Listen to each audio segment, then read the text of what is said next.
नहीं और लिपाई पोताई 2-2 घंटे तक होती है। लिपंत्य बाबा सुखदेव की नजर में तो लिपाई है ना, वो भी राधे राधे बोलो, ये तो अवधूत महात्मा है। उनको तो जैसे गोबर से नीचे लेपना है ऐसे ही उससे चेहरा लिपना। बाबा सुखदेव कथा कह रहे हैं राधे राधे बोलो। भाई श्रृंगार की सामग्री वो आपके हमारे लिए है, बाबा के लिए क्या श्रृंगार, बाबा के लिए तो लिपाई पुताई है। लिम्पन्त्यः ब्रजन्त्योन्या अंजन्त्यः काष्ठलोचने।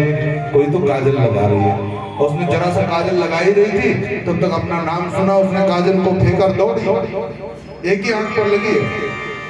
किसने अंगराग इधर लगाया ही था तब तक वेणु निनाद सुना, दौड़ी ऐसे ही, पूरा मला नहीं उसको।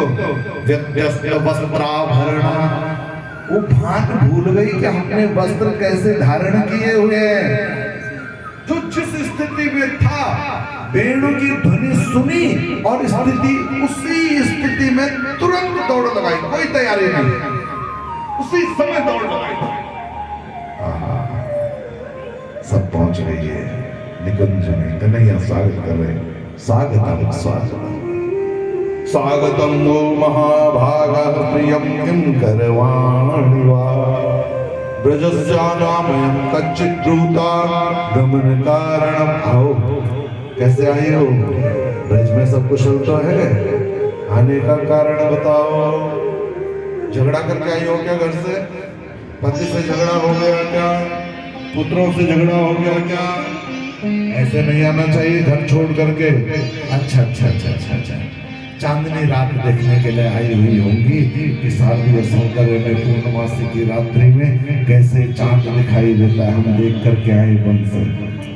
तो तुम्हें पता नहीं यहाँ वन्य जीव भी रहते हैं, जाओ लौट पड़ो। अब कन्हैया उन गोपियों को लौटाने लगते हैं और गोपियां आकर के स्तब्ध सी हो गई है कि पहले तो वेणु निनाद किया, हमें बुलाया और अब हमें लौटा रहे हैं। सुनो गोपियों, स्त्री के लिए पति धर्म से पातिव्रत्य धर्म से श्रेष्ठ और धर्म नहीं है, प्रत्यक्ष कह रहे हैं भगवान। जो एक महात्मा, एक सिद्ध हजारों वर्षों तक साधना करके जिस आत्मानुभूति को प्राप्त करता है और जिस पद को प्राप्त कर सकता है, उस पद को एक स्त्री अपने जीवन में पातिव्रत्य धर्म को स्वीकार करके प्राप्त कर सकती है। इसलिए लौट पड़ो। गोपियां मौन, भगवान लौटा रहे। गोपियों ने कन्हैया के द्वारा जब यह सब सुना, कृत्वा मुखान्यववचः श्वसनेन शुष्य, गरम सांसें चलने लग गई, मुंह नीचे कर लिया, नासिका से गरम सांस आ रही, कहीं कन्हैया झुलस न जाए। बिंबाधराणि चरणेन भ्रुवं लिखत्य, चरण के अंगूठे से धरा को कुरेदने लगती है। हे धरा, प्रभु श्री राम ने जानकी का अपमान किया तो तुम फट गई थी, आज क्यों नहीं फट रही हो? अस्त्रैरुपातमचिभिः कुचकुं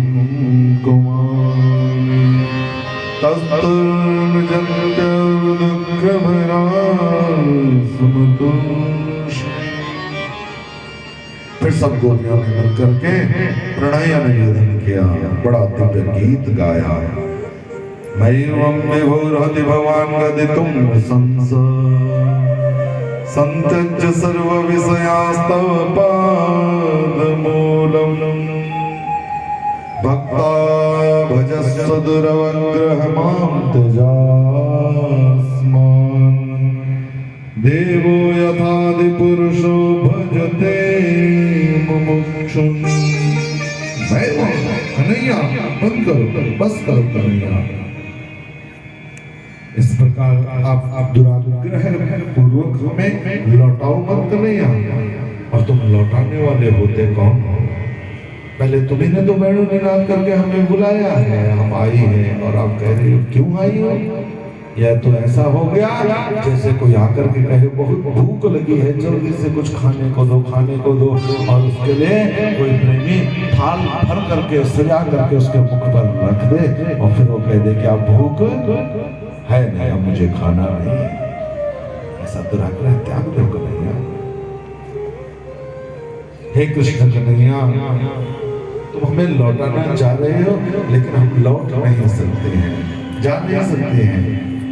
अच्छा तुम नहीं जा सकते हो तो कोई बात नहीं, मैं योग माया से तुम्हें भेज देता हूँ। बोले रे देह को तो भेज दोगे योग माया से तुम कन्हैया, लेकिन मन तो हमारा वहाँ है नहीं ना, मन तो हमारा तुम्हारे पास आ गया है। पहले तो तुमने सुखपूर्वक हमारे मन को खींच लिया। चित्तम सुखेन भवतापहृतं गृहेषु यन्निर्विशक्तमपि गृहकरं कृत्ये यन्निर्विशक्तकरावपि गृह्यकृत्ये पादौ पदं न चरतस्तव पादमूला यामः कृतं व्रजमथो करवामि वा। हमारे पाँव लौटते नहीं हैं और तुम हमें पहुंचा भी दोगे तो वहां जाकर के करेंगे क्या, क्योंकि मन तो हमारा तुम्हारे चरणों में लग गया। बोले हमें इस प्रकार मत लौटाओ। तुम पतिव्रता धर्म का उपदेश दे रहे हो, तुम्हें अधिकार दिया किसने पतिव्रता धर्म का उपदेश देने का? तुम अहिर के बालक हो, हमसे छोटे हो कन्हैया, तुम्हें बहुत धर्म का ज्ञान है। कन्हैया एक बात बताओ ना, कोई पतिव्रता नारी है, पति परदेश चला गया है, जो नारी अपने पति के बिना भोजन नहीं करती है, परदेश जाने पर जब पति को पूछती है तो पति कहता है देवी यह मेरा छाया चित्र रख लेना और इसी पर देख करके भोग लगा देना, कुछ देर बाद फिर तुम भी प्रसाद पा लेना। पति गया परदेश, नारी भोग लगाने के लिए बैठी हुई है, तभी दरवाजे से आवाज आती है, दरवाजा खोलिए। खटखट की आवाज आई तो ये बताओ कि वो नारी दरवाजा खोलने के लिए जाए या पहले भोग लगाए? अपने पति के छाया चित्र पर पति जैसा सिखा गए भोग लगा रही है, द्वार पर पति आ गया है। अब ये बताओ वो पहले भोग लगाती रहे या द्वार पर जाए द्वार खोल दे, क्या करना चाहिए? कन्हैया ने कहा अब असली पति आ गया है तो छाया चित्र को छोड़ देना चाहिए, चले जाना चाहिए। गोपियां कहते बस हमें उत्तर मिल गया। पंच महाभूतों के द्वारा बना है यह शरीर और शरीर में मिले हैं जो पति, यह छाया पति है हमारे संसार के पति। जगतपति तो आप ही है ना, जगदीश तो आप ही है ना। पाति रक्षति पति, जो रक्षक होता है उसको कहते हैं पति। तो पूरे जगत के पति जब आप ही हैं जगतपति, हम आपकी शरण में आ गए हैं तो हम अपराध कहाँ कर रही हैं? क्या करना, क्या चाहती हो? तो गोपियों की प्रणय निवेदन कर दिया। सिंचांगनस्तदधरामतपूरकेण आसावलोककलगीतजहृच्छयाग्नि नोचेद्वयं विरहजान्युपयुक्त देहा ध्यानेन याम पदयोः पदवीं पदेते। गोपियों के प्रणय निवेदन को मेरे प्रभु ने स्वीकार किया और अब मेरे गोविंद ने अपनी भुजा पाश फैलाई और गोपियों के साथ नृत्य प्रारंभ किया। बाहु प्रसार पर रंग कराल गौरो ने विस्तनाल भनरम्र नखाग्रपातैः श्वेल्यावलोक हसतैर्व्रज सुंदरीभिः उत्तम भयं रतिपतिं रमयांचकार। रतिपति कामदेव को भस्मीभूत करने, पराजित करने के उद्देश्य से मेरे गोविंद ने गोपियों के मध्य महारास प्रारंभ किया। अब जब गोपियों के साथ भगवान नृत्य करने लगे तो बीच बीच में किसी गोपी को पसीना आ जाता है तो मेरे कन्हैया अपने पीताम्बर से पसीना भी पोंछने लगते हैं। किसी को परिश्रम हो जाता है तो हवा भी झुलाने लगते हैं और गोपियों को इससे मान हो गया, अभिमान हो गया। मान अभिमान जीवन में आता है तो फिर कन्हैया रहते नहीं, कन्हैया अंतर ध्यान हो गए और कन्हैया के अंतर ध्यान हो गए गोपियां जो रहे हमें ढूंढने लगी, कहाँ गया कन्हैया, कहाँ गया। हे वृक्ष, हे बरगद, हे पीपल, हे अश्वत्थ, तुम अपनी विशाल भुजाओं को फैला करके देखो हमारे कन्हैया कहाँ चले गए। कच्चित तुलसी कल्याणी गोविंद चरण प्रिय। हे तुलसी, तुम तो हमारे ठाकुर को बहुत प्रिय होना, तुम ही बता दो हमारे ठाकुर कहाँ चले गए। विरह में जड़ क्या है, चेतन क्या है, कुछ भान नहीं रहता है। गोपियां वृक्ष वृक्ष से पौधों पौधों से कूदती हुई जा रही है। इन गोपियों से एक गोपी अलग हो गई है। राधा रानी कन्हैया के साथ चली गई और एकांत में जाकर के राधा रानी ने भी कह दिया, कन्हैया मैं थक गई हूँ। जब प्रभु ने श्रृंगार किया, निकुंज में ले गए माँ राधा को, तो माँ राधा ने कह दिया न पा रही है, हम चले तो अब मेरे द्वारा चला नहीं जाना है। प्रभु ने कहा नहीं चला जा रहा है, तो आइए मेरे स्कंद पर आप आरूढ़ हो जाइए। और जैसे ही किशोरी गोविंद के स्कंद पर आरूढ़ होने के लिए पत्थर से चढ़ करके पत्थर के टीले से अपना पांव उठाती है और बैठने के लिए आरूढ़ होती है। जैसे ही इतने में कन्हैया यहाँ से भी अंतर ध्यान हो जाते हैं, ध्यान से राधा रानी भी नीचे गिरती है, कन्हैया यहाँ से भी अंतर ध्यान। और गोपियां ढूंढते ढूंढते आ रही हैं, लीला का अनुकरण भी करती हैं कि चलो लीला करते हैं, कहीं कन्हैया आ जाए कि नहीं मैंने ऐसे नहीं पूतना का उद्धार किया था, मैंने तो ऐसे किया था। जैसे हम लोग रामलीला कर लेते ऐसे करने लगे सब, क्या हो ब्रजवासियों मैंने ये कर दिया, हो ब्रजवासियों मैंने ये कर दिया। कन्हैया आए और रक्षा कर, लेकिन कन्हैया नहीं प्रकट होते हैं, आते हैं, राधा रानी के दर्शन पाते हैं और विलाप करना प्रारंभ करते हैं। पुकार जब तक नहीं होगी तब तक भगवान प्रकट नहीं होते हैं मेरे भाई, भगवान प्रतीक्षा से प्रकट होते हैं। नाथ रमणा प्रेष्ठ क्वासी क्वासी महाभुज दास्यास्ते कृपणायामे सखे दर्शय सन्निधि।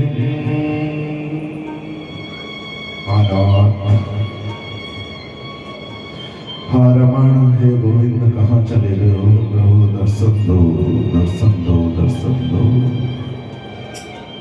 राधा रानी ने कन्हैया मुझे भी छोड़ के चले गए हैं, यह वर्णन जब गोपियों को बताया और आपस में मंत्रणा हुई, आपस में विचार हुआ, सखी अब तो कन्हैया के बगैर जीवन जीने में कोई लाभ नहीं है सखी, हमें अब चलना चाहिए, यमुना के पुलिन पर चलना चाहिए, यमुना के तट पर चलना चाहिए, पुकार देनी चाहिए कन्हैया, प्रतीक्षा करनी चाहिए कन्हैया की।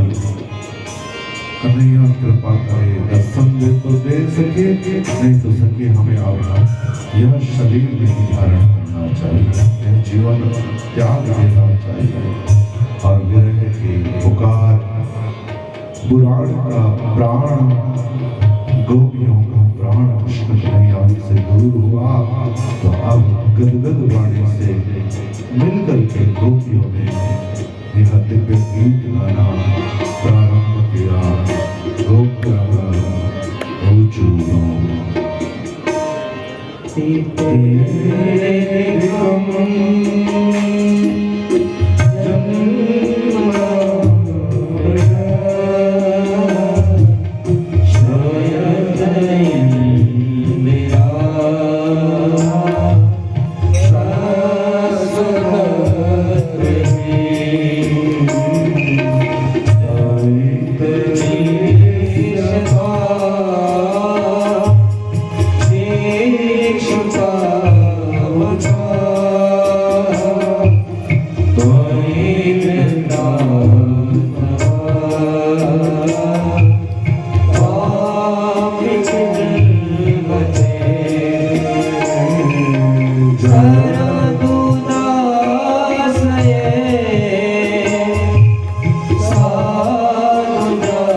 हम तुम्हारे बगैर जीवन जी नहीं पाएंगे गोविंद।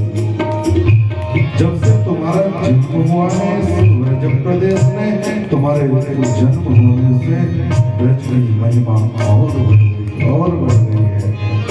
अब वो है चपला चंचला लक्ष्मी यहाँ चपल होकर मिलती है। अत्र शश्वयते यहाँ पर नित्य निवास करती है, स्थिर हो गई है। गोविंद तुम कहाँ चले गए हो छोड़ करके? मुझे तो लग रहा है तुम हमारे प्राणों को निकाल करके ही मानोगे गोविंद। हे गोविंद तुम मानना चाहते हो क्या हमें? इसी दिन के लिए तुमने हमें जीवित रखा है क्या?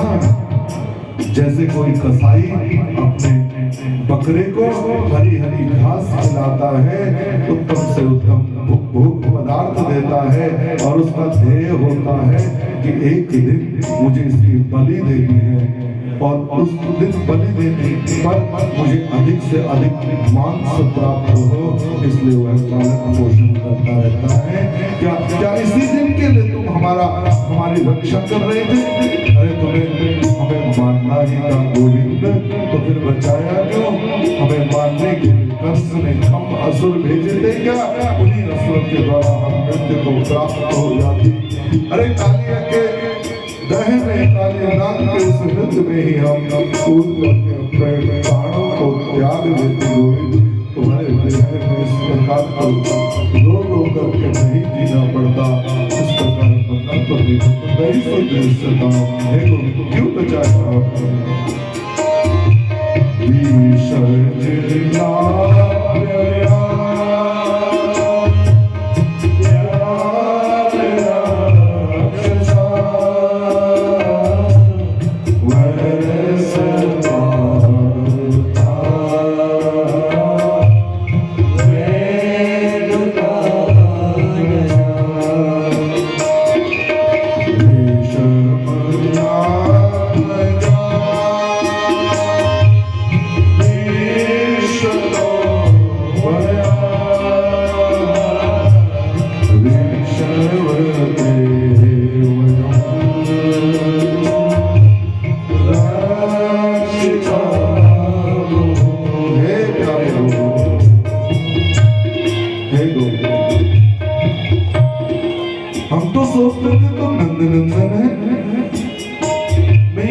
यशोदा हमारी कितनी करुणावान है, कितना वात्सल्य भरा हुआ है यशोदा।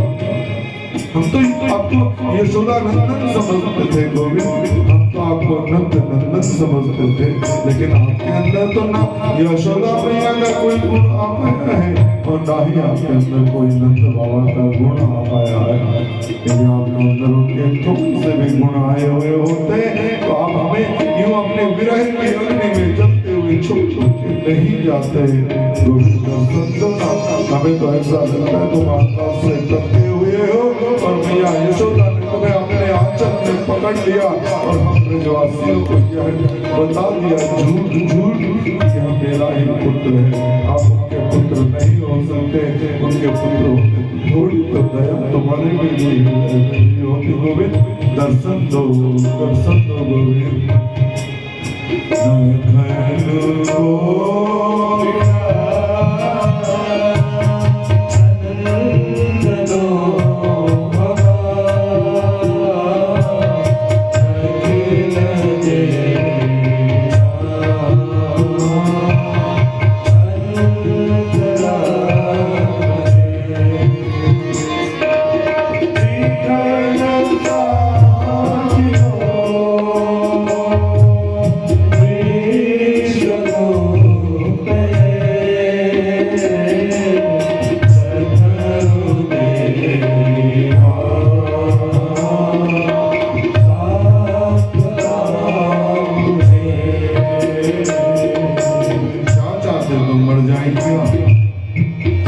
मर ही जाती गोविंद, लेकिन मरती भी तो तब ना जब हमारे प्राण हमारे पास होते।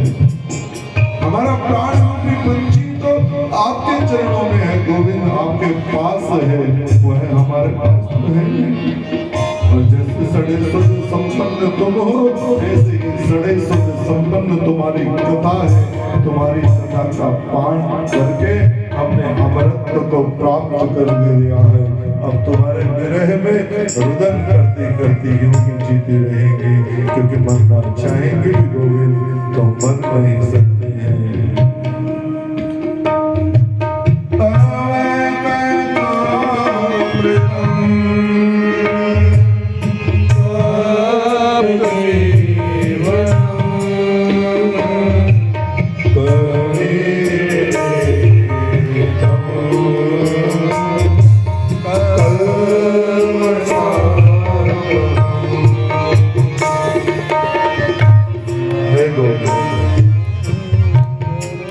मन में चले जाते हो सुबह सुबह गोचारण करने के लिए।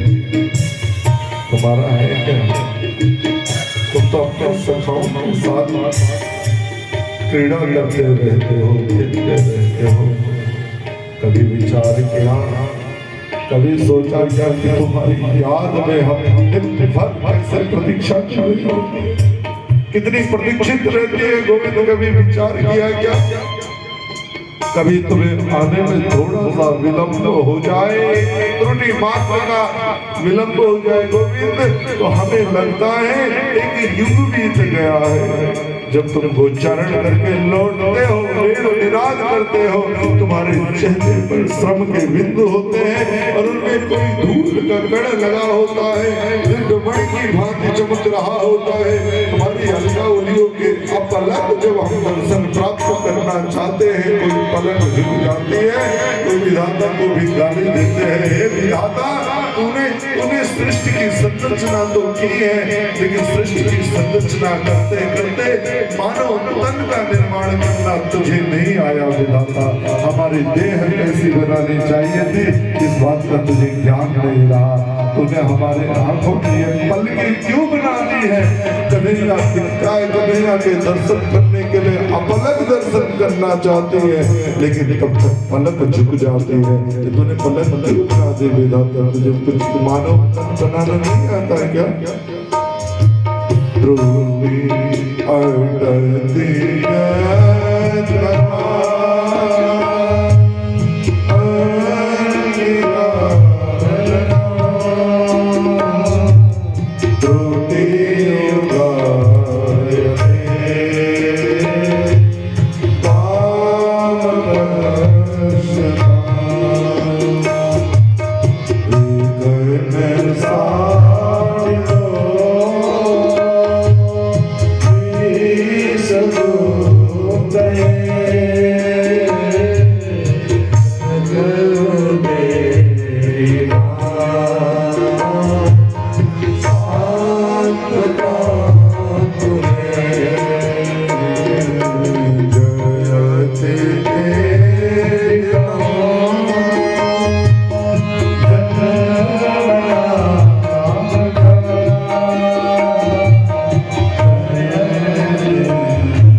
क्योंकि तुम्हारे पीछे आएंगे, तुम दूर दूर जाओगे और नन्हे पाँव हम तुम्हारे पाँव का कोई कंटक न लग जाएगा दुनिया।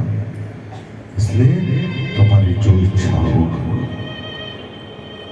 यते सुजात चरणा गुरुहं स्तनेषु भीतासने प्रियदधि महिकंकशेषु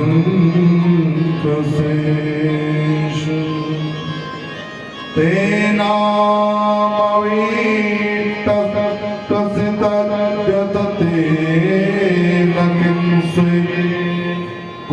पूर्वपादिभिर्भ्रमति धीर भवदायुषाम्ना पूर्वपादिभिर्भ्रमति धीर भवदायुषाम्ना।